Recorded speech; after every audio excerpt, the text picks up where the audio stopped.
हवे उठ की 4 वाजलेत. हे बघ, हिरीवरून बैल धुवून आणतो म्या. तोपर्यंत तू ना अंगणात शेणाचा सडा टाक आणि रांगोळी काढून ठेव. ते वेलजोडीचं झुलं पण काढून ठेव. गावात मिरवणुकी हिंडून आणतो संजय आणि मोहन्याला. हा, काय करू तुमच्या विसरभोळ्यापणाचा? विसरलात का?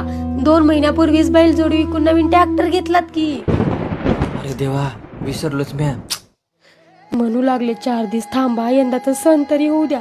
ऐकलं नाही माझं.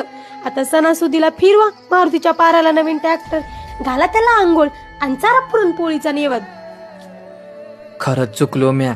शेतकऱ्यांना आधुनिक नक्कीच झालं पाहिजे बघ, पण हजारो वर्षाची आपली परंपरा जपत. आपण व्यापारी नाही, शेतकरी हाव. एक नाही हो, 4 ट्रॅक्टर घ्या की.